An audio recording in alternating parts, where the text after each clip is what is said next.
Dans la langue, nous reconnaissons que c'est réellement difficile pour sortir dans une langue à l'autre.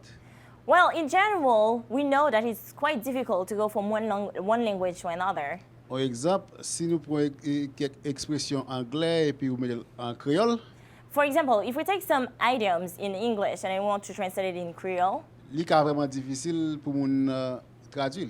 it might be very difficult for the person, to translate. The example is what we just had.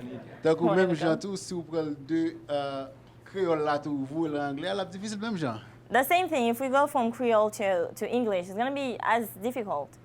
Mais gens qui mènent bataille contre créole, yo mettez un mythe. So people who are fighting against implementing Haitian Creole in the education, they have that myth that says Que li ou pas capable exprimer idée complexe dans langue qui pas en langue européenne. you cannot really translate complex concepts in a language that is not European language.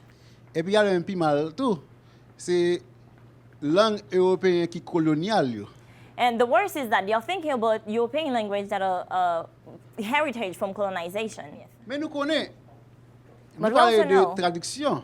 that we are talking about translation. Mais nous développons des complexes tout. But we as well, as Haitian, we develop complex concepts. Avec dit pas seulement traduire produit tout. So we can translate, but we can also produce. Mais nous reconnaître et gagnons idée de Feynman diagram. We recognize something that is called the Framing diagram. Feynman Feynman diagram. diagram. C'est une idée complexe.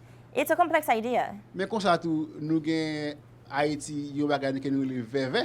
But in the same way, in Haiti, we have something that is called VEVE. Li exprimer un pile bagay complexe tout. It also expresses the same kind of complex idea. Si vous avez traduit Feynman diagram, If they ask me to translate Framing diagram, this is VEVE, by the way. yeah. This is what we call VEVE. Mais même moi t'ai dit VV Feynman. I would call what we would translate from English to Haitian Creole VEVE Framing. Eh bien, c'est comme ça nous avons produit matériel en créole. So this is why I think that we can produce material both in Haitian Creole. Tout professionnel haïtien engagez nous. Merci.